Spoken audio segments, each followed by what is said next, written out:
Welcome. My name is Dr. Corey Wren. I'm a vegan sociologist, vegan feminist, and vegan...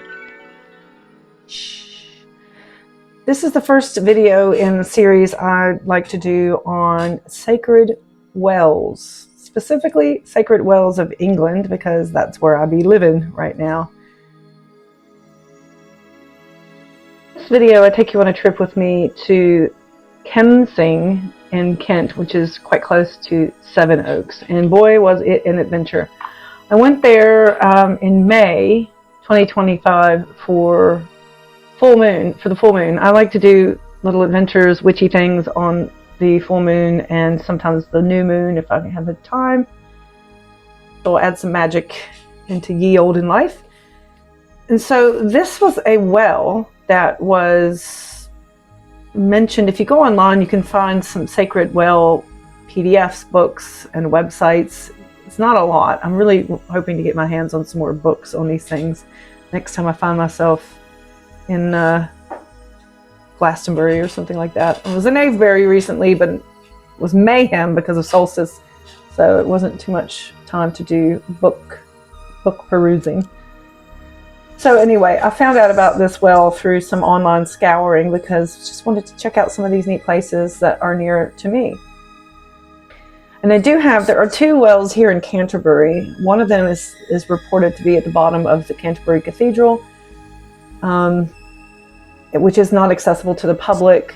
And I think also there's even some debate that it's still there, but I suppose it probably would have been, because they would not have put such an important cathedral, functioning religious site on that spot if it didn't have its own water source.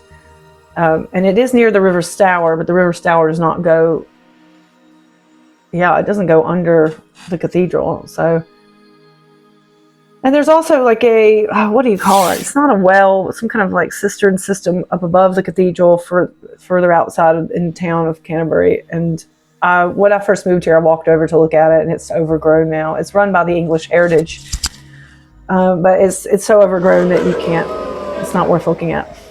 So anyway, that's the other one is in Harbledown, which is a little tiny village on the outskirts of Canterbury, which is basically Canterbury, but like on the outside. It's so tiny, I would hesitate to even call it a village, but whatever.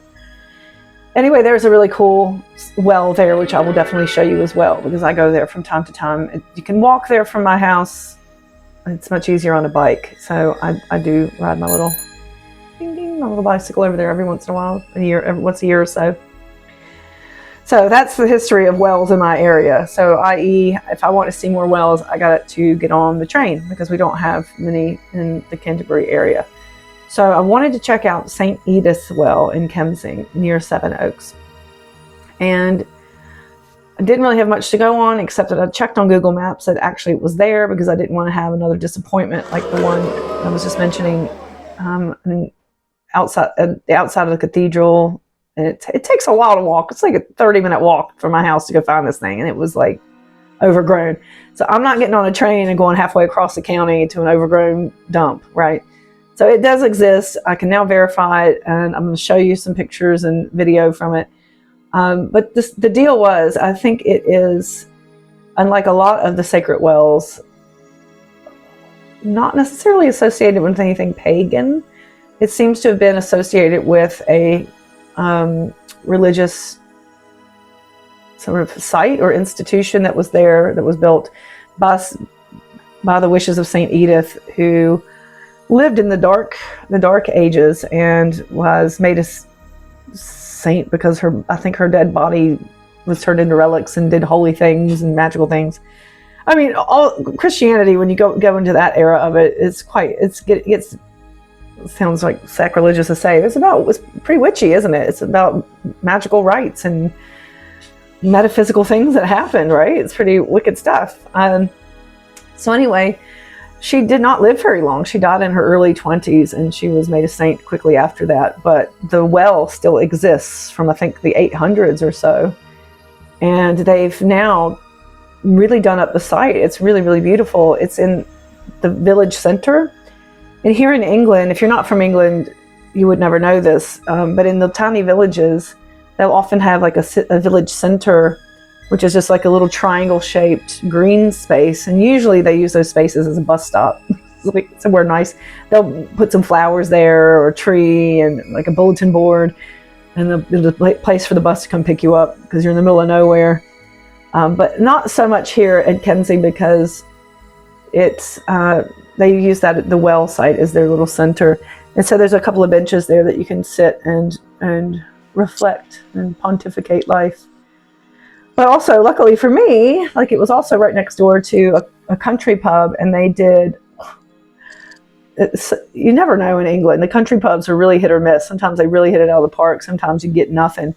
But I was very surprised that this pub actually had a vegan lunch at a decent lunch price, like not some ridiculous, huge, massive amount of food, but they had a hummus sandwich with chips. And I was like, wow, I'll take that. It's like, you see what I mean? It's like so simple to do vegan food. I don't know why they don't. Anyway, that's a different video.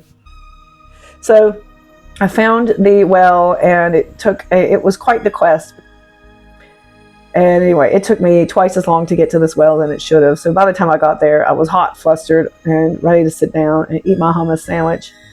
And let Mishka wander around and look at the well. And it was very sweet and very simple. And there were some kids who were down there playing in the stream that's kind of feeding in and out of the well. And the kids they came up and talked to me about it afterwards. Did you know it's down there? And I said, yeah, that's why I came here.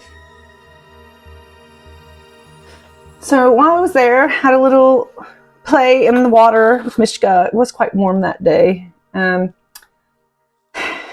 have a problem with collecting rocks, candles, essential oils, and well water. So I was able to scoop up this well water and from Saint Edith's well and use this, I suppose, to create my own miracles and magical cures. Keep it in a jar in the refrigerator. It's there from full moon in May 9th, 2025. And if you don't keep it in the fridge, God only knows what's going to happen, because it is raw water, isn't it? It's straight out the ground. And I'm sure there's lots of it's a whole full ecosystem in there. But yeah, I keep it, and I do things, maybe sprinkle it when I do house cleansings or sabbats with my friends, because I always get a kick out of that. I'm like, ooh, sprinkle them with condensation there. Sprinkle them with some of the water, and it's nice to know that it came from a magical place and it came from so far away.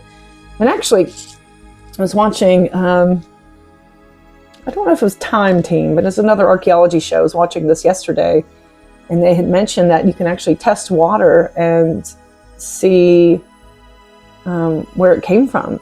Even though water is water, there's also like trace stuff in it. I can't remember. Look, I'm a sociologist, not that kind of scientist.